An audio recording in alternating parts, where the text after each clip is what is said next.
Shalom Bapak Ibu kasih dalam Tuhan. Puji Tuhan, kita ketemu lagi di ibadah online Alberta. Saya yakin dan percaya kita semuanya siap memuji Tuhan, amin. Mari kita mau siapkan hati kita mau berkata seperti Daud katakan, aku bersuka cita ketika dikatakan orang kepadaku, mari kita pergi ke rumah Tuhan. Biarlah ini juga menjadi sukacita kita dan kerinduan kita untuk terus datang kepada Tuhan. Sekalipun saat ini kita beribadah online di rumah kita masing-masing, tapi yakin dan percayalah Tuhan hadir di mana-mana. Tuhan ada di tengah-tengah kita, bahkan Tuhan siap menjamah dan melawat umatnya memuji pada saat memuji dan menyembah Dia. Hari ini kita akan mengadakan ibadah Jumat Agung. Kita mau mengingat akan kasih karya Tuhan dan pengorbanannya yang begitu besar dalam kehidupan kita. Mari kita bersatu dalam doa. Bapa di dalam kerajaan surga, kembali kami datang ke hadapan-Mu Tuhan. Terima kasih buat kasih setiamu dalam kehidupan kami Bapa. Kami boleh sehat, kami boleh ada saat ini, itu semua karena anugerah-Mu Tuhan.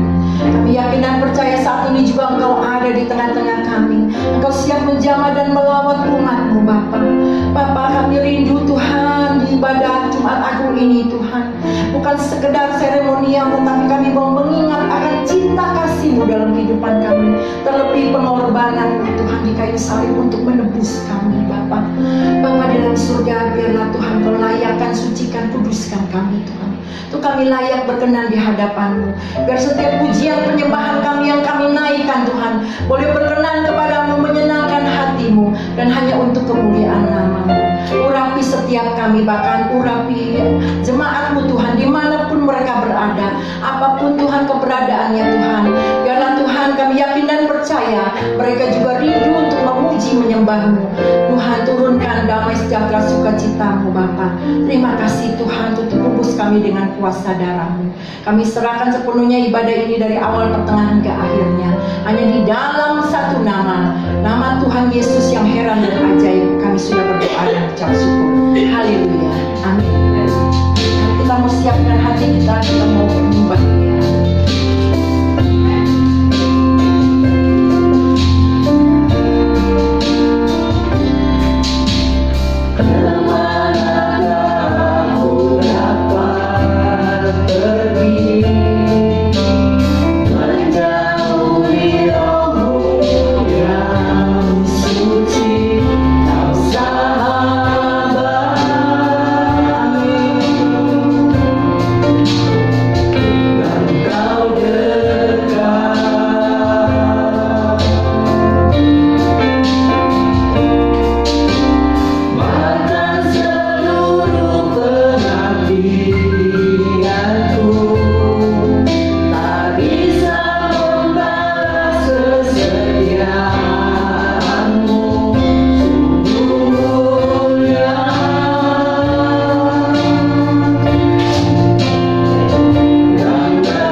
akal pikiran kita Dia berikan buat kita. Amin.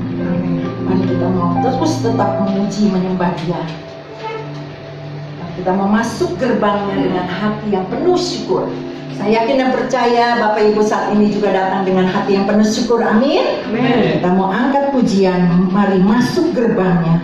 Kita mau masuk menikmati hadiratnya, menikmati baitnya dengan hati yang penuh ucapan syukur.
Masih kuat memuji Tuhan? Kita mau bangkit, kita mau berdiri, kita mau bangkit, serukan nama Yesus. Bapak Ibu yang di rumah juga boleh berdiri, kita angkat pujian, serukan nama Yesus. Nama di atas segala nama, nama yang merah dan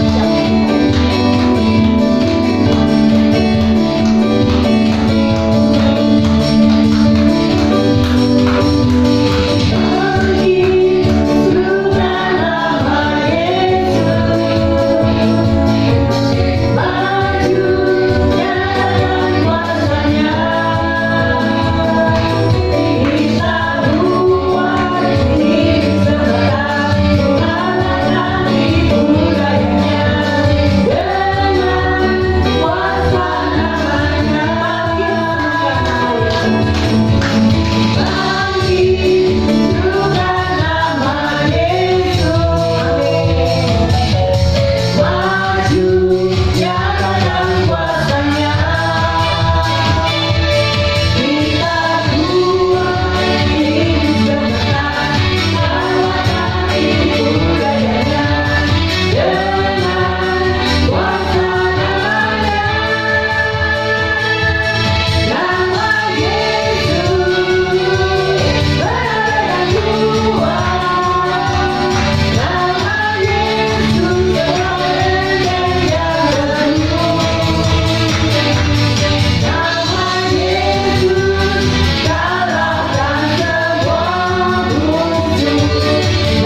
setelah kita memuji menyembah Dia, mari kita mau siapkan hati kita untuk menerima kebenaran firman-Nya. Kalau Tuhan sudah mati untuk kita, lalu apa yang harus kita buat untuk Dia? Karyanya yang begitu besar dalam hidup kita, Dia sudah menyelamatkan kita. Kasih-Nya yang begitu indah, tidak ada satupun di dunia ini yang seperti Dia, yang kasih-Nya tak berkesudahan. Kata pujian ini dari dasar hati kita yang terdalam. Haleluya Yesus. Kasih yang terindah, hati yang mulia, hanya ku temukan di dalam-Mu, Yesusku. Pujian dari hatiku selalu di setiap waktuku. Tiada pernah berubah kasih-Mu.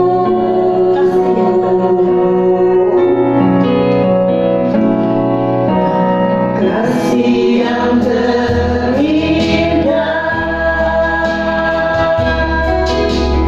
hati yang mulia,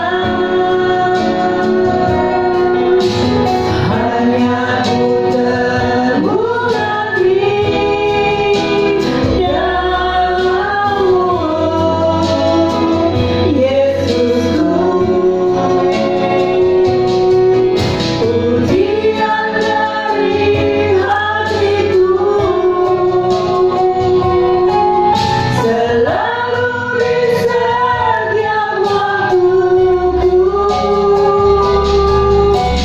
Tiada pernah berubah kasih-Mu.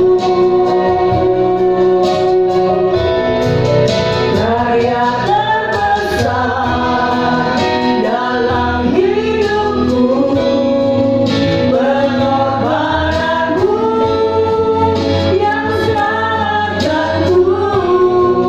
Engkaulah harga yang tak ternilai, yang ku miliki dan ku hargai. Yesus, Engkau ku kagumi, karya terbesar, karya terbesar dalam hidupku, pengorbananmu yang selamatkanku. Engkaulah harga yang tak ternilai, yang ku miliki dan ku hargai. Yesus, Engkau ku kagumi. Yesus, Engkau ku kagumi. Yesus, Engkau ku kagumi. Selanjutnya saya serahkan pada hamba yang menyampaikan kebenaran firman Tuhan.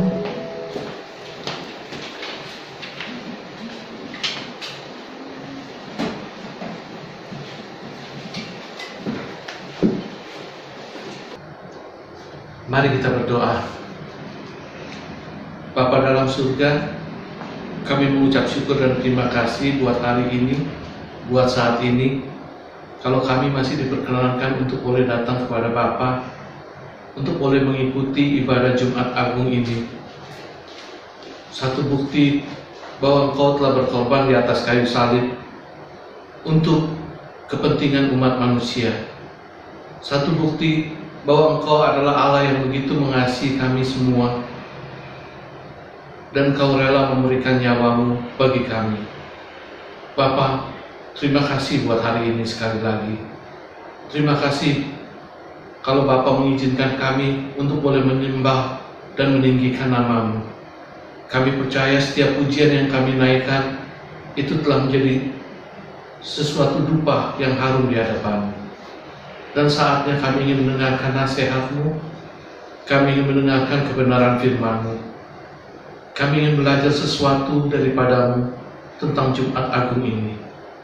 Berfirmanlah buat kami ya Bapa. Biar Allah Roh Kudus yang akan memberkati kami, dan Allah Roh Kudus juga yang akan mengurapi hamba-Mu ini, sehingga seluruh apa yang kami dengar dan apa yang disampaikan oleh hamba-Mu ini semua hanya berasal dari isi hati Tuhan saja. Terima kasih ya Bapa. Dalam nama Yesus kami menteraikan doa ini. Amin. Shalom saudara-saudara. Apa kabarnya hari ini? Pasti selalu luar biasa ya, karena kita punya Yesus yang luar biasa. Saudara-saudara, hari ini kita ibadah adalah ibadah yang spesial. Saya katakan ibadah yang spesial ya karena hari ini kita ibadah bukan di hari Minggu seperti ibadah-ibadah pada umumnya, tapi hari ini kita ibadah di hari Jumat. Kita merayakan, bukan merayakan, mungkin kita memperingati hari Jumat Agung, hari kematian di mana Yesus pernah datang dalam dunia, pernah hidup bersama sebagai manusia, dan Yesus pernah naik ke atas kayu salib karena dosa-dosa kita. Ya saudara, kita akan coba membahas sedikit tentang hari Jumat Agung ini. Saya akan bacakan bagi saudara-saudara dari Matius 27 ayatnya yang ke-50 dan 51. Dua ayat saja. Matius 27 ayat 50 dan 51. Ya, di layar sudah ada, saudara-saudara bisa menyimaknya. Firman Tuhan mengatakan demikian. Yesus berseru dengan suara nyaring, lalu menyerahkan nyawanya. Dan lihatlah, tabir bait suci terbelah dua dari atas sampai ke bawah, dan terjadilah gempa bumi, dan bukit-bukit batu terbelah. Amin.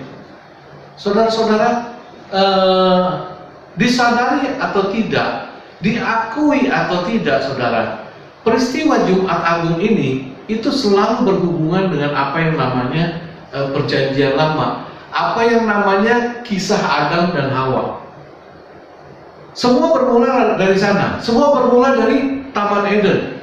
Kenapa bisa begitu? Ya memang karena itu Yesus ada di atas kayu salib seperti nas yang kita baca ini.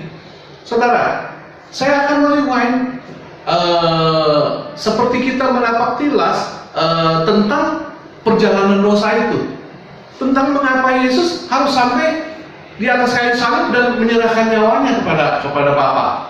Saudara tahu, kita semua tahu saudara, bahwa peristiwa Adam dan Hawa jatuh ke dalam dosa karena ulah si iblis. Itu dimulai terjadi karena satu hari Adam dan Hawa Hawa yang di situ yang tertulis dalam Alkitab berbincang-bincang dengan si iblis. Dalam perbincangan itu sebenarnya ada satu tipu muslihat yang dibicarakan sama si iblis, yang terselubung di situ, sehingga membuat si Hawa ini menjadi lengah. Karena kelengahan si Hawa, akhirnya Hawa terbuai. Akhirnya Hawa memetik itu buah pohon pengetahuan yang baik dan yang jahat, lalu memakannya. Karena Hawa memakan buah pohon pengetahuan yang baik dan jahat, karena dia telah mencicipinya, lalu Hawa memberikan pula kepada si Adam suaminya, sehingga kedua-duanya jatuh dalam dosa. Adam dan Hawa jatuh dalam dosa. Mengapa Adam dan Hawa jatuh dalam dosa? Karena saudara-saudara, buah pengetahuan yang baik dan yang jahat itu dilarang oleh Allah untuk dimakan buahnya. Jangankan dimakan, dijamah aja itu udah nggak boleh. Tapi ini dijamah dan dimakan. Karena itu firman Tuhan yang Tuhan sampaikan kepada si Hawa, oh jangan kamu jamah dan makan buah itu. Kalau jamah dan makan, kamu akan mati. Karena itu saudara, akibat ulah Adam dan Hawa ini, Adam dan Hawa ini jatuh ke dalam dosa. Lalu bagaimana? Sanksinya itu ada dua. Nomor satu sanksinya, Adam dan Hawa itu harus keluar dari Taman Eden, meninggalkan Taman Eden, dan hidup seperti sekarang kita ini. Lalu yang kedua, manusia itu harus mati, seperti firman yang Allah genapi. Saudara, apakah Allah kejam dengan keputusannya? Apakah Allah kejam? Apakah Allah benci dengan manusia? Apakah Allah nggak sayang sama manusia? Kayaknya kok Adam dan Hawa cuma makan buah pengetahuan aja, bukannya membunuh atau melakukan sesuatu yang kayaknya bagaimana banget. Kenapa dia harus keluar dari Taman Eden? Harus diusir dari Taman Eden? Yang saya tahu, Allah itu nggak kejam. Allah itu mengasihi manusia.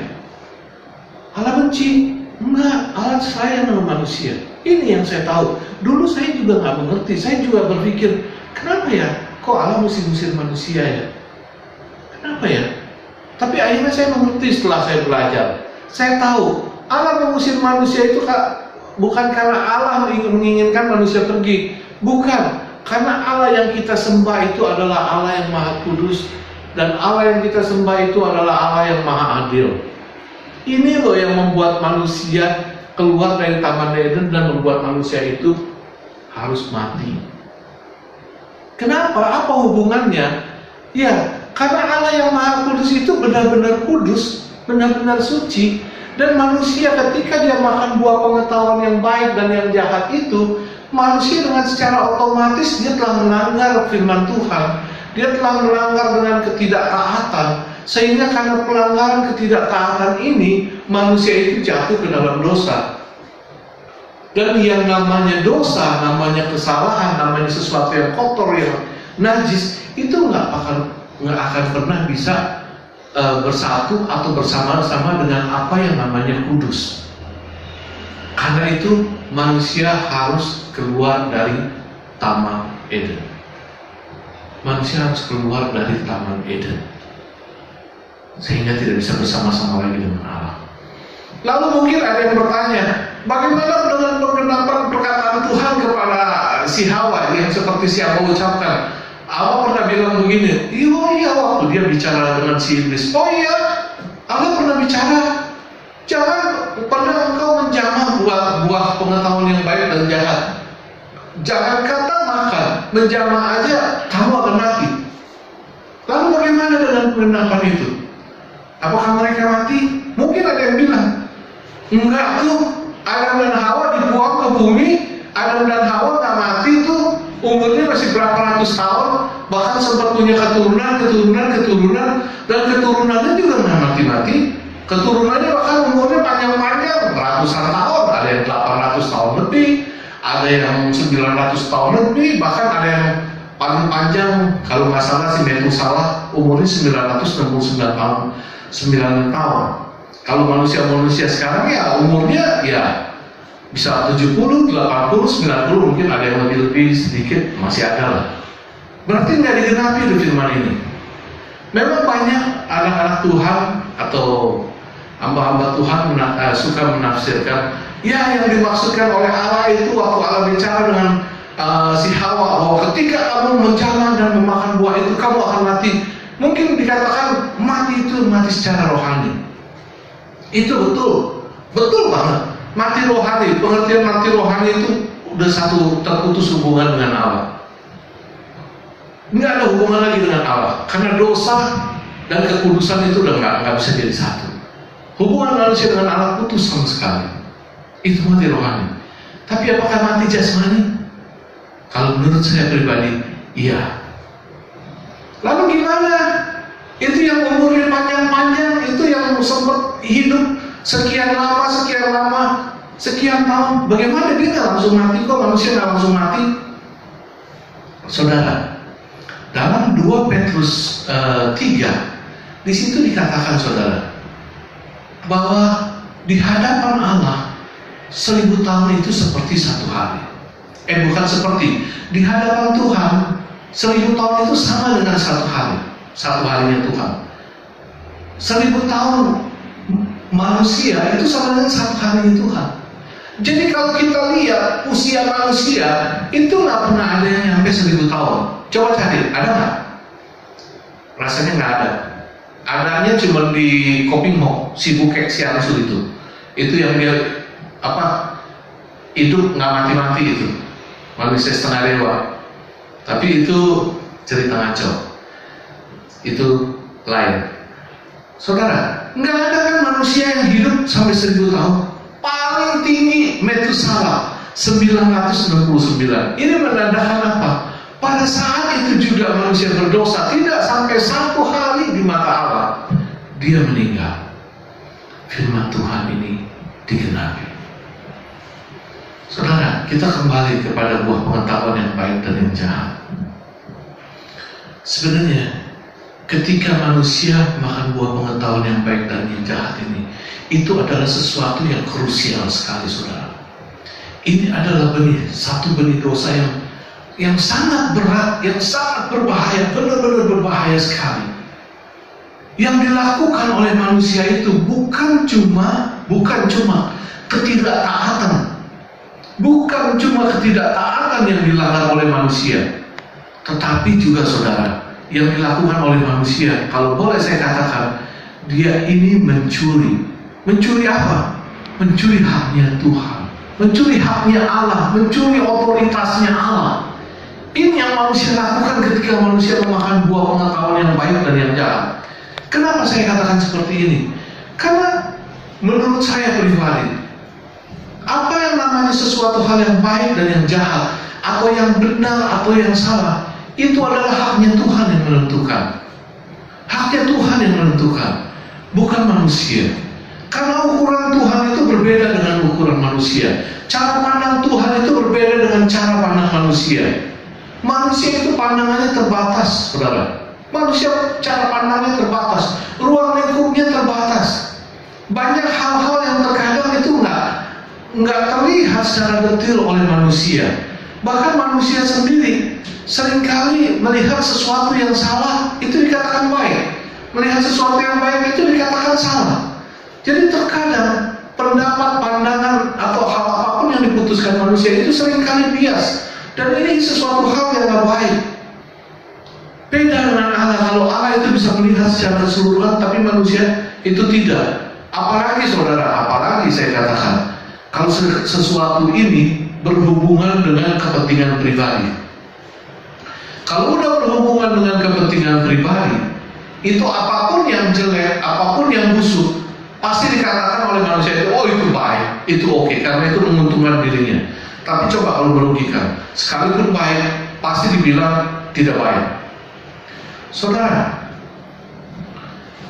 hal inilah yang saya katakan sesuatu yang berbahaya. Hal ini yang saya katakan sesuatu yang gak baik, benar-benar gak baik, benih dosa yang benar-benar bisa menghancurkan umat manusia. Contoh simpel, contoh sederhana saudara, yang sederhana yang saya berikan. Belum lama ini CL, Ibu Carmelia, itu posting di WA. Dia bagikan satu film cerita pendek. Ini cerita pendek bagusnya luar biasa saudara. Ini film pendek ini itu berdurasi hanya 3 menitan, 3 menit sekian berdurasi kurang lebih. Tapi film pendek ini memenangkan hadiah Oscar. Hadiah Oscar ini berarti kan film bagus.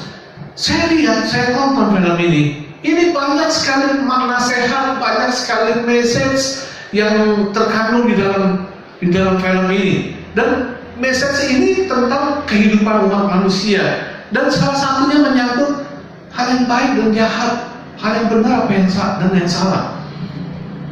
Saya ceritakan sedikit saudara. Film ini dimulai dari pertama kali seorang anak laki-laki, masih remaja, masih kecil, mungkin SD lah, itu SD. Jadi anak laki-laki lagi jalan begini, masuk ke dalam sekolahan, terus ke depan pintu kelasnya yang sudah tertutup karena pelajaran di dalam sudah dimulai. Lalu dia ketuk pintunya, tok tok tok tok tok. Dari dalam gurunya laki-laki setengah berteriak bilang mungkin katanya masuk. Anak itu membuka pintu, dia masuk. Tampak gurunya itu sedang marah-marah. Lagi marah-marah. Marah-marahnya bukan ini, marah-marah ke si anak laki-laki yang datang terlambat ini. Entah dia bicara apa sedikit.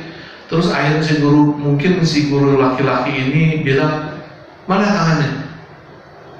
Si anak kecil ini keluarin tangannya, telapak tangannya seperti ini. Kemudian si guru itu yang sedang lagi pegang penggaris, entah penggaris seperti yang segini itu penggaris plastik atau ada juga yang model yang besi, pukul dengan keras tangan. Pok! Udah dipukul dengan keras tangannya, lalu duduk. Ya, anak itu jalan ke tempat duduk kelasnya, lalu dia duduk sambil merenung, sambil mukanya agak kecewa, lalu mulai mengikuti pelajaran. Lalu film itu terus berlanjut. Lanjutan berikutnya itu seperti itu lagi. Seperti peristiwa itu lagi. Lanjutan berikutnya seperti peristiwa itu lagi. Jadi rupanya peristiwa itu terus berulang-ulang. Setiap pagi si anak ini selalu terlambat. Yang diputar di film itu adalah si anak datang masuk ke dalam sekolah, lalu dia ketemu pintu, di pintu itu dia ketuk, lalu terdengar suara masuk. Anak itu masuk ke kelas, lalu dia menyodorkan tangannya seperti ini, kemudian dipukul sama gurunya, dan kemudian dia kembali dia duduk di bangku kelasnya. Selalu begitu. Saudara, mungkin di dalam pikiran si guru, ini anak pasti dia menjudge, ini anak nakal. Kemungkinan dia menjudge ini anak nakal. Ini anak selalu nantang saya. Ini anak mungkin anak malas nih, bangunnya selalu kesiangan. Atau ini anak selalu meremehkan saya atau nggak menghormati guru, sehingga dia tiap hari datang terlambat. Setiap hari dia masuk kelas itu selalu sudah jam masuk. Pasti ada di dalam pikirannya seperti itu. Karena terlihat dari mukanya yang berulang-ulang film itu ditayangkan, mukanya tuh menunjukkan kalau dia nggak suka sama dia. Dia benci. Benarkah ini anak-anak yang nggak baik? Benarkah ini anak-anak yang nakal? Benarkah ini anak-anak yang malas? Benarkah ini anak-anak yang nggak menghormati gurunya? Saya lanjutkan saudara, kisahnya saudara. Kemudian film itu berlanjut satu pagi si guru ini sedang hendak pergi ke sekolah. Si guru naik sepeda biasa. Waktu itu udah kelihatan pagi dia mau masuk sekolah, lagi jalan di jalanan. Tanpa sengaja dia menoleh. Dia lihat ada seorang anak laki-laki sedang mendorong sebuah kursi roda. Dia yang duduk di atas kursi roda itu seorang wanita. Dan wanita itu tampak terkulai lemas begini. Entah mungkin dia sakit atau entah dia stroke. Tampak anak ini mendorong terus di jalan raya biasa, terus masuk ke dalam satu rumah. Mungkin rumah itu seperti rumah jompo, atau rumah itu seperti rumah tempat perawatan. Setelah masuk ke rumah itu, sebentar, kemudian itu anak laki-laki itu keluar. Berlari, buru-buru berlari. Itu anak laki-laki buru-buru, kayaknya lari ke sekolah. Dialah si anak laki-laki yang nakal itu. Dan peristiwanya terus berlanjut seperti yang lalu. Waktu itu di center lagi, dia datang ke sekolah, dia sampai ke depan pintu kelas, dia ketuk. Terdengar suara masuk. Waktu dia masuk, dia hampiri gurunya. Dia sambil nunduk, nggak ngomong apa-apa. Dia kasih tangannya begini. Dia siap terima hukuman. Dia siap untuk dipukul sama penggaris. Tapi cerita ini berbeda. Kejadian berikutnya, si guru nggak memukul anak ini dengan penggaris. Tapi penggaris itu dikasih ke tangan si anak itu. Lalu guru tersebut memeluk anak itu, memeluk anak. Karena ini judulnya sorry, maaf. Tapi terkandung begitu banyak nasihat. Salah satunya tentang menjudge orang benar atau salah, baik atau jahat. Dan manusia terlalu sering salah mengukur sebuah kejahatan dan kebaikan, tidak seperti di mata Tuhan. Dan ini semua menimbulkan dosa. Ketidaktaatan manusia waktu Allah pertama kali makan buah pengetahuan baik dan jahat itu menimbulkan dosa. Menjudge, menghakimi manusia dengan pengetahuan yang baik dan yang jahat, yang salah itu yang nggak semestinya, itu pun menimbulkan dosa. Sehingga hidup manusia itu terus bergulir-gulir di dalam dosa. Setiap hari menambah dosa, setiap hari bertumpuk-tumpuk itu dosa, saudara. Sehingga gak heran, saudara, kalau dalam Lukas 19 ayat 10 itu Yesus berkata seperti ini. Lukas 19 ayat 10 saya bacakan. Yesus berkata seperti ini. Sebab Anak Manusia datang untuk mencari dan menyelamatkan yang hilang. Sebab Anak Manusia datang untuk mencari dan menyelamatkan yang hilang. Ini Yesus waktu itu lagi bicara dengan Zakheus. Dulu waktu itu saya sempat penasaran, pengen tahu tentang perkataan ini. Jadi saya lihat dan saya juga belajar. Ternyata saudara, kata sebab Anak Manusia yang datang untuk mencari dan menyelamatkan yang hilang itu berasal dari kata apolumi, bahasa aslinya. Apolumi itu kurang lebih pengertiannya seperti ini, saudara. Manusia yang sedang merusak-rusak dirinya dengan terus-menerus, tidak henti-hentinya. Jadi seperti kita nih, kalau umpamanya lagi merusak diri, anggaplah kita ambil pisau, kita lagi mencabik-cabik diri kita terus-menerus gitu, dan gak henti-henti, terus-terusan. Seperti itu kurang lebih. Dan ini yang Yesus maksudkan. Anak Manusia itu, Yesus itu datang untuk mencari dan menyelamatkan manusia yang sedang merusak dirinya, menghancurkan dirinya terus-menerus. Dengan apa? Dengan dosa, dengan kesalahan. Karena ketidaktaatan akan perintah Allah, dia makan buah pengetahuan yang baik dan yang jahat. Inilah saudara. Karena itu saudara, Allah mengerti akan hal ini. Allah tahu akan hal ini. Allah yang kita semua bukan Allah yang kejam. Dia Allah yang mengasihi manusia. Dia Allah yang sayang kepada manusia. Karena sayangnya, karena kasihnya itu, maka Allah kirimkan Yesus putra tunggalnya bagi kita. Untuk apa? Untuk menyelamatkan manusia. Dalam Yohanes 3 ayat 16 di situ dikatakan, karena begitu besar kasih Allah akan dunia ini, sehingga Ia telah mengaruniakan putra tunggalnya, supaya setiap orang yang percaya kepadanya tidak binasa, melainkan beroleh hidup yang kekal. Ini loh, karena Allah mengasihi manusia, karena Allah sayang kepada manusia, maka Allah berikan Yesus untuk kita menebus di atas kayu salib. Bagaimana caranya? Ya, Yesus harus mati di atas kayu salib, dan Yesus akan berikan keselamatan itu buat kita. Bagaimana cara mendapatkan keselamatan itu buat kita? Itu gift, saudara. Itu hadiah, itu anugerah. Yang namanya anugerah itu adalah sesuatu yang kita terima, yang sebenarnya itu nggak pantas kita terima. Kita ini manusia yang berdosa, manusia yang bersalah, manusia yang seharusnya dihukum mati dalam kematian yang kekal, tapi mendapatkan keselamatan. Kuncinya apa? Percaya. Iya, hanya percaya saja kepada Yesus putra Allah. Firman Tuhan dikatakan supaya setiap orang yang percaya kepadanya, setiap orang yang apa? Yang percaya kepadanya tidak binasa.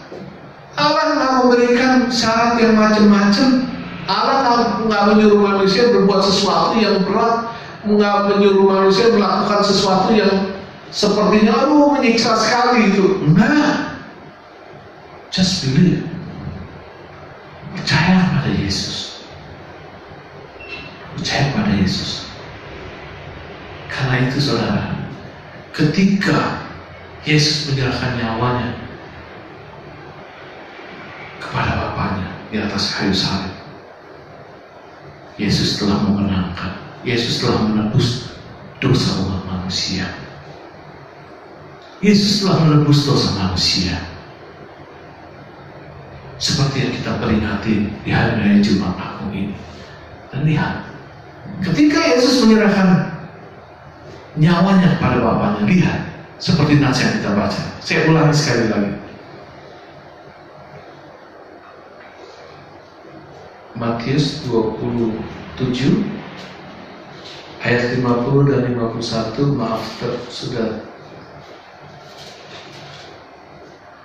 Nah, Yesus berseru pula dengan suara nyaring dan menyerahkan nyawanya. Kemudian ayat 51 dikatakan begini, dan lihatlah, tabir bait suci terbelah dua dari atas sampai ke bawah, dan terjadilah gempa bumi dan bukit-bukit batu terbelah. Saudara, kalau saya jelaskan ini semua, ini perlu waktu yang agak panjang, karena hari ini kita akan berjamuan kudus. Saya akan jelaskan sedikit soal tabir bait suci. Saudara, mungkin sebagian dari saudara ini sudah tahu tentang tabir bait suci ya.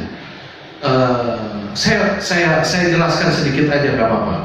Saudara, skema bait suci, skema itu susunan bait suci kurang lebih begini saudara. Anggap di sebuah gereja seperti yang saya sedang berdiri di sini. Dari luar orang masuk pintu pertama. Anggap ini seperti kotak. Masuk dalam pintu pertama. Ini kotak tempat ini, daerah ini adalah bangunan bait suci. Ya. Waktu orang masuk pertama, dia akan masuk ke apa yang namanya halaman. Di halaman ini semua orang bisa masuk. Bagian yang pertama, semua orang bisa masuk. Waktu dia masuk ke halaman, semua orang bisa masuk. Nah, sehabis masuk halaman, itu mereka akan masuk ke bagian yang kedua, ruangan yang kedua. Waktu masuk ke ruangan yang kedua, di sini adalah yang namanya ruangan kudus, ruang kudus. Nah, sebelum masuk ke ruang kudus ini, itu ada dibatasi oleh seperti tirai, seperti gorden gitu. Nah, itu namanya tabir bait suci. Seperti tirai, seperti gorden. Orang yang boleh masuk ke dalam ruang kudus ini, itu hanya imam-imam. Orang biasa nggak boleh, hanya imam. Nah, habis ruang kudus ini, di balik ini ada satu ruang lagi, namanya ruang maha kudus. Sebelum sampai ke dalam ruang maha kudus, di sini ada tirai lagi, satu tirai lagi, satu hordeng lagi, satu tabir bait Allah lagi di sini. Dan orang yang boleh masuk ke ini hanya imam besar. Dan dalam setahun pun hanya beberapa kali, hanya hari-hari tertentu saja, hanya hari-hari tertentu. Jadi di sini ada dua tabir. Di dalam bait Allah itu ada dua tabir bait suci. Ada dua tabir bait suci. Saudara, ini tabir bait suci ini seperti apa sih? Saya kasih gambaran saudara. Tabir bait suci yang ada ini itu lebarnya kurang lebih 20 meter saudara. 20 meter. Kalau satu ruko itu lebarnya 4 meter atau 4 meter setengah, berarti saudara bisa bayangin kalau melihat ruko, saudara hitung aja ada 4 ruko atau 5 ruko, 4 ruko setengah atau 5 ruko. Itu kurang lebih lebarnya segitu. Itu tabir. Dan tingginya saudara, tinggi tabir bait suci itu 10 meter. 10 meter kurang lebih, kalau satu ruko, satu lantai itu tingginya sekitar 3 meteran deh. 3 meter setengah, 3,8 gitu. Berarti dia 2 lantai lebih, hampir 2,5 lantai. Itu kurang lebih ruko yang 2 lantai ditangkap lah. Itu tingginya. Nah, Lalu tebalnya, karena dia seperti gorden, seperti kain begitu, tapi ini bukan kain-kain biasa, gorden biasa. Tebal kain itu sendiri itu 5 cm sampai 7 cm, saudara. 5 sampai 7 cm berarti tebal sekali, saudara. Dan untuk memasang tabir bait suci ini itu diperlukan kalau nggak salah sekitar 300 orang untuk terpasang. Berat sekali.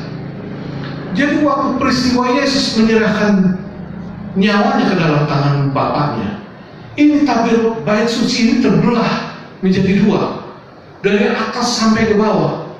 Terbelah menjadi 2 dari atas sampai ke bawah. Apakah karena gempa? Karena banyak orang bilang nggak ya, itu terbelah karena terjadi peristiwa gempa, goncangan yang hebat. Menurut penyelidikan, tabir bait suci itu nggak bisa terbelah menjadi 2 hanya karena gempa atau goncangan yang hebat, nggak bisa. Menurut penelitian, itu bisa terbelah seperti itu hanya karena ada kuasa, ada campur tangan ilahi yang nggak bisa dijelaskan. Ada satu kekuatan yang luar biasa, dan itulah Yesus Kristus. Ketika tabir bait suci itu terbelah menjadi 2, itu punya makna yang luar biasa, punya arti yang dalam sekali. Yang dalam sekali. Apa artinya? Apa artinya? Yang terbelah itu bukan cuma satu tabir bait suci, entah antara halaman dengan ruang kudus, atau tabir bait suci antara ruang kudus dengan ruang maha kudus, bukan. Tapi dua-duanya yang terbelah menjadi 2. Dua-duanya terbelah menjadi 2. Yakin, Pak? Yakin. Karena apa? Karena Alkitab nggak menulisnya. Alkitab nggak merinci. Kalau Alkitab merincinya, berarti saya ini salah. Kalau Alkitab nggak merinci, ini saya udah yakin dua-duanya terbelah menjadi 2. Karena apa? Karena orang yang tulis Alkitab, mereka tahu kondisi, pasti tahu keberadaan tabir itu seperti apa. Keberadaan tabir itu seperti apa, dia pasti akan tahu. Dan kalau dia tahu sebelah depan atau tabir yang pertama yang terbelah, dia akan cerita, dia akan ngomong, oh yang pertama yang terbelah, dan dia akan tulis. Tapi ini enggak, berarti dua-duanya. Ini satu pertanda. Ini menunjukkan punya makna bahwa Yesus telah membuka pemisah itu, bahwa manusia itu sudah bisa berhubungan langsung dengan Bapa karena Yesus. Kematian rohani itu telah ditebus oleh Yesus di atas kayu salib pada waktu Jumat Agung itu. Yesus telah menjadi pendamai antara manusia dengan Tuhan. Manusia bisa datang langsung kepada Bapa. Seperti kita sekarang ini, kita mau berdoa, kita berdoa kepada Bapa. Kita mau meminta kepada Allah, kita mau mengadu, kita mau menangis, dan Allah sambut itu semua. Itu nomor 1. Dan gift nomor 2, saudara, makna nomor 2, saudara, ketika kita makan buah pengetahuan yang baik dan yang jahat itu, kita akan mati, kan? Seperti firman Tuhan, dan benar kita nanti akan mati. Tapi kematian kita itu bukanlah kematian yang kekal karena dosa. Karena apa? Karena Yesus sudah tebus kita di atas kayu salib dengan kuasa darahnya. Jadi kita mati, ketika kita mati, kita dibangkitkan dan dikembalikan memperoleh hidup yang kekal. Satu makna yang luar biasa dari satu pengorbanan di atas kayu salib. Saudara, sebentar kita akan mengikuti perjamuan kudus yang akan dibawakan dengan Ibu Gembala. Ingat saudara, perjamuan kudus ini bukan perjamuan kudus yang sembarangan, bukan seremonial biasa, bukan yang cuma untuk main-main, bukan sekedar hal untuk mengenang, ya namanya begitu, ya udahlah aturan gereja. Bukan saudara, this is the real. Ini sebuah kisah nyata tentang pengorbanan dan kasih sayang Tuhan yang luar biasa buat saudara dan saya. Ingat sepanjang hidup kita, mengucap syukur untuk kebaikan, untuk pengorbanan Yesus atas hidup kita. Dan lakukanlah yang terbaik selalu. Buatlah yang terbaik selalu buat Yesus, sebagai ungkapan terima kasih kita atas penebusannya di atas kayu salib. Amin. Tuhan memberkati. Kita akan berdoa sebentar. Sekali lagi kami mengucap syukur dan terima kasih Bapa buat kebenaran firman-Mu. Kalau di hari ini kami masih boleh memperingati akan kematian Yesus di atas kayu salib, firman-Mu kembali meriwain kami, mengingatkan kami, juga menerangkan kami mengapa Yesus sampai harus mati di atas kayu salib. Semua terjadi karena kebodohan manusia, keserakahan manusia, karena kebebalan manusia. Semua terjadi karena dosa itu.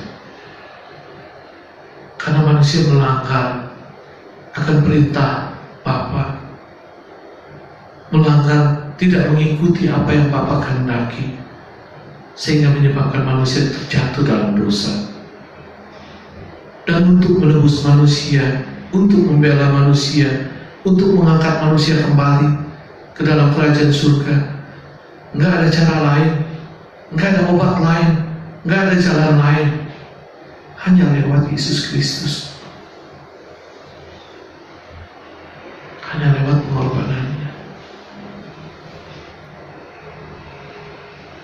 Karena itu ingatkan kami Bapa, supaya kami bisa terus mengingat akan pengorbanan Yesus,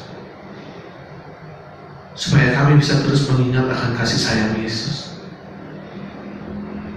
Dan ajarkan kami supaya hidup kami bisa hanya berfokus kepada Yesus untuk menyenangkan hatinya selalu.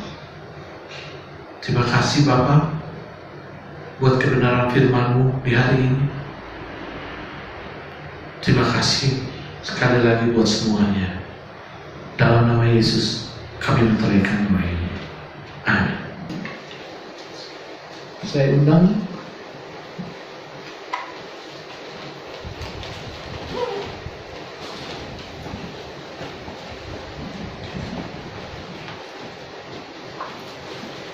saya yakin dan percaya kita semua diberkati oleh kebenaran firman-Nya.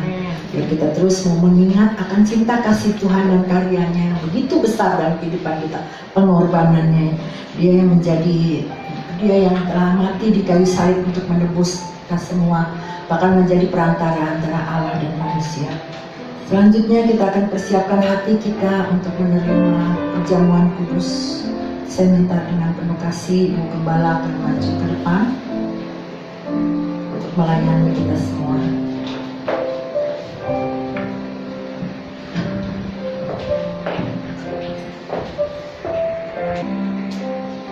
Saudara-saudara, mari kita sama-sama berdiri, kita akan berdoa. Tuhan Yesus, kami bersyukur dan berterima kasih untuk firman-Mu yang kembali mengingatkan kepada kami akan kematian-Mu di kayu salib. Dan saat ini Tuhan, kami menyatakan kemuliaan-Mu Tuhan. Engkau mati di kayu salib karena Engkau mengasihi kami, karena Engkau ingin menebus kami, karena Engkau ingin memperdamaikan kami dengan Allah Bapa. Itu sebabnya kami bersyukur dan berterima kasih buat kesempatan ini Tuhan, kembali mengingatkan kepada kami akan kematian-Mu di kayu salib. Terima kasih Bapak, biarlah ini tidak menjadi kebiasaan yang kami lakukan setiap tahun, tapi biarlah kami mengingat terus akan kematian-Mu. Kami terus Tuhan mau merasakan kasih setia-Mu di dalam kehidupan kami sehari-hari, bahwa Engkau tetap mengasihi kami, Engkau tetap bersama kami, Engkau tetap Tuhan melindungi, menjaga kami, menyertai kami kemanapun langkah kami menjalaninya Tuhan. Terima kasih Bapak. Sebabnya saat ini biarlah kuduskan kami, sucikan kami Tuhan, layakkan kami, supaya kami boleh makan, minum bersama dengan Engkau, sehidangan semeja bersama dengan Engkau Tuhan. Terima kasih Bapak. Kami sambut kesempatan yang indah ini hanya di dalam nama Tuhan Yesus. Haleluya. Amin.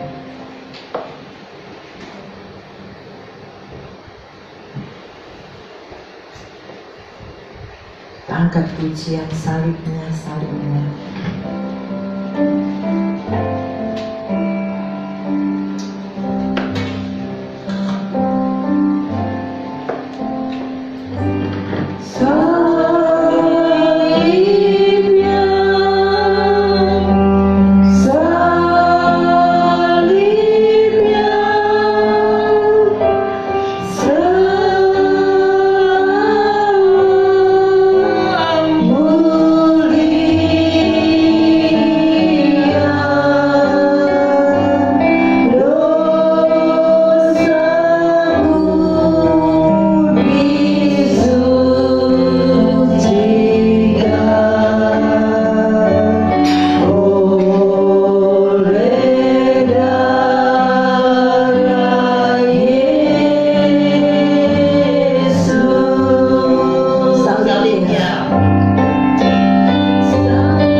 Sebab setiap kali kamu makan roti ini dan minum cawan ini, kamu memberitakan kematian Tuhan sampai Ia datang.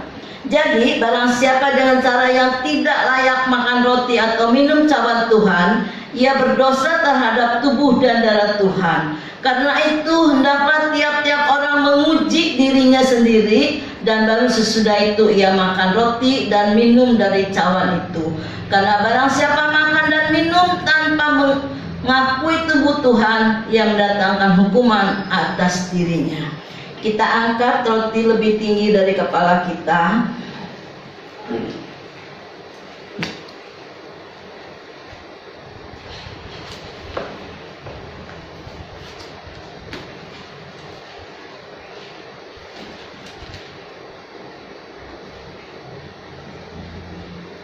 Mari kita sama-sama berdiri, kita angkat roti lebih tinggi dari kepala kita.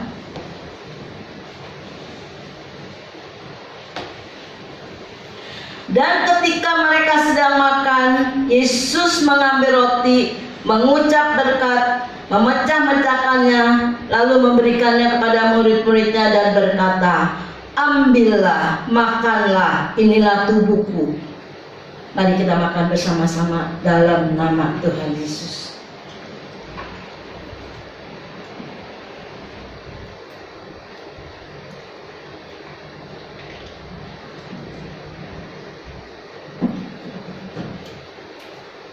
Kita angkat tubuh Kristus lebih tinggi dari kepala kita.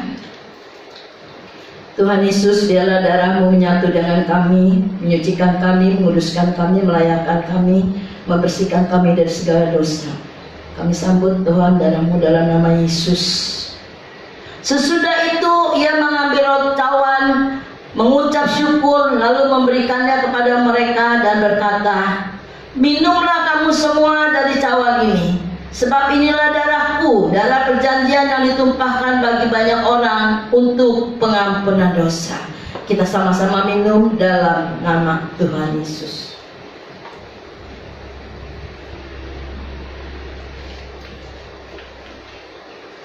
Mari kita naikkan syukur kepadanya, sembah Dia. Oh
Kembali kami bersyukur kepadamu Tuhan, buat kebaikan-Mu, buat kasih-Mu. Dan kami percaya tubuh dan darah-Mu yang menyatu dengan kami tidak menjadi sia-sia Tuhan, tetapi memberikan kekuatan kepada kami, memberikan kesucian, kekudusan kepada kami Tuhan, supaya kami boleh layak di hadapan-Mu Tuhan. Terima kasih setiap kesempatan yang Tuhan berikan kepada kami. Biarlah kami mau terus mengikuti Engkau Tuhan. Dan kami percaya Tuhan, tanpa Roh Kudus kami tidak mampu berjalan sendiri Tuhan. Itu sebabnya kami butuh Roh Kudus memimpin kami, menyertai kami, membimbing kami Tuhan. Terima kasih untuk pagi ini Tuhan. Terima kasih Yesus, kami percaya Tuhan, pagi ini kami yang datang dengan segala sakit, penyakit, Roh Kudus, tubuh dan darah-Mu yang menyatu dengan kami sudah menyembuhkannya di dalam nama Yesus Tuhan. Kami yang letih lesu juga Tuhan sudah berikan kekuatan Tuhan. Kami yang dalam pergumulan juga Tuhan berikan kemenangan di dalam nama Yesus Tuhan. Sekalipun beban kami berat Tuhan, Kau sanggup menolong kami Tuhan. Engkau tidak membiarkan kami berjalan sendiri. Yesus selalu menyertai kami. Sesuai dengan firman-Mu berkata, Engkau tidak pernah membiarkan kami sendiri. Bahkan sekali-kali Engkau tidak pernah meninggalkan kami Tuhan. Kami percaya Tuhan, Engkau selalu ada bersama dengan kami. Itu sebabnya kami bersyukur dan berterima kasih kalau kami boleh percaya kepada nama Yesus Kristus, Allah yang ajaib, Allah yang berkuasa. Terima kasih Tuhan. Terima kasih untuk segala sesuatu yang Tuhan sudah buat bagi kami Tuhan. Terima kasih Tuhan. Hanya di dalam nama Yesus kami percayakan semuanya di dalam tangan-Mu. Haleluya. Amin. Ya, kami atas nama Tuhan ucapkan terima kasih untuk pelayan Ibu Gembala yang selalu setia mengayomi kami dan melayani di perjamuan kudus. Tuhan Yesus memberkati. Ya, Bapak Ibu Saudara kekasih dalam Tuhan, kami gereja telah mempersiapkan untuk Bapak Ibu yang berikan persembahan. Ada rekeningnya tertera di layar Bapak Ibu. Bapak Ibu dapat berikan persembahannya melalui rekening yang sudah tersedia. Terima kasih untuk persembahannya. Biarlah persembahan ini boleh berguna juga bagi hormat kemuliaan nama-Mu, boleh mencukupkan segala kebutuhan operasional GBI Alberta. Terima kasih, Tuhan Yesus memberkati. Selanjutnya kita akan mengakhiri ibadah kita, dan saya minta dengan penuh kasih untuk hambanya yang akan membawakan doa syafaat.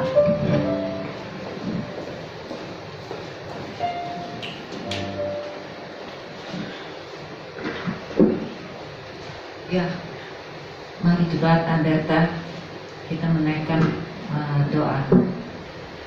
Terima kasih ya Bapa. Terima kasih khusus untuk hari ini ya Tuhan, di mana Engkau masih memberikan kami napas kehidupan.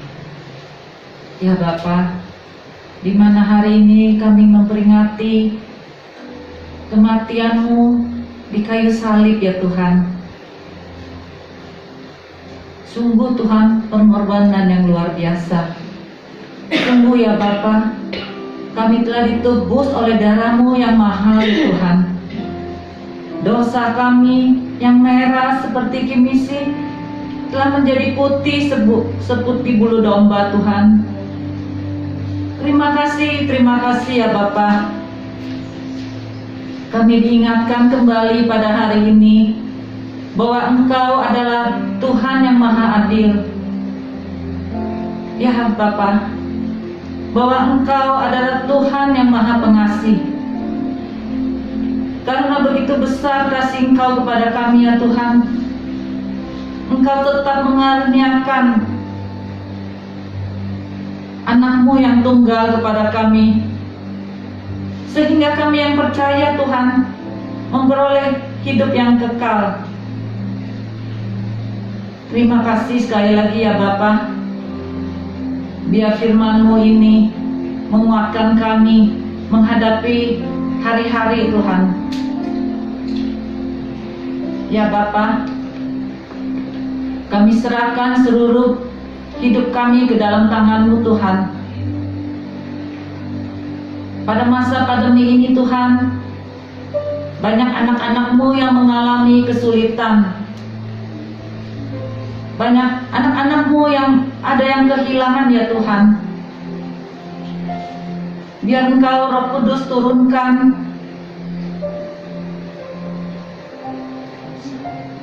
kiranya Engkau menurunkan penghiburan kepada orang-orang yang kehilangan Tuhan. Engkau memberikan kekuatan orang-orang yang kehilangan karena pandemi ini Tuhan.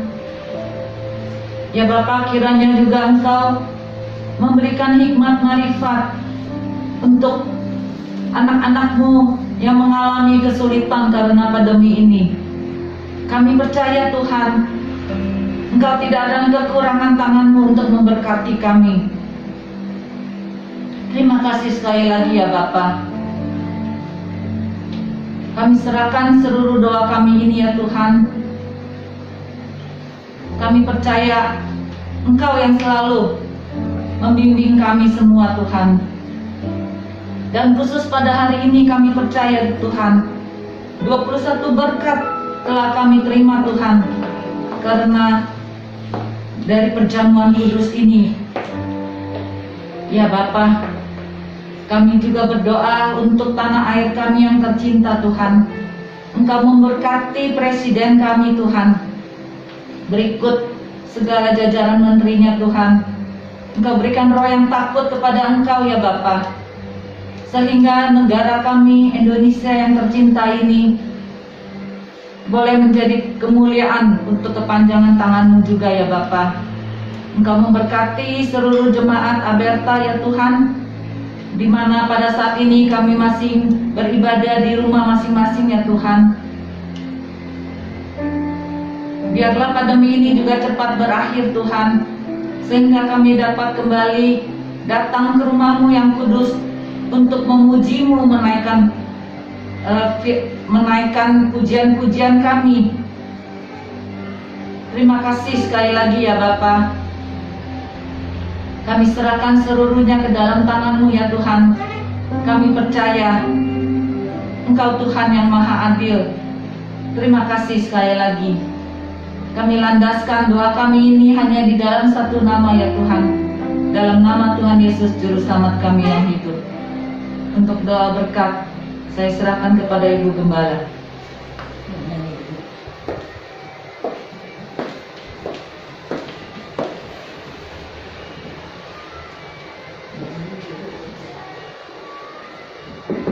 Mari kita sama-sama berdiri. Kita sama-sama berdiri. Kekasih-kekasih Kristus yang diberkati Tuhan, pulanglah dan terimalah berkat Tuhan. Turunlah kiranya atas saudara-saudara semua kasih karunia dan damai sejahtera dari Allah Bapa, pengampunan dan kasih sayang dari Tuhan Yesus Kristus, penghiburan, penyertaan, bahkan pimpinannya melalui kuasa Roh Kudus memimpin kita sekalian, mulai saat ini sampai Maranatha Tuhan Yesus datang kedua kali. Di dalam nama Tuhan Yesus kami berdoa dan bersyukur. Haleluya. Sama-sama katakan amin. Bapa, terima kasih.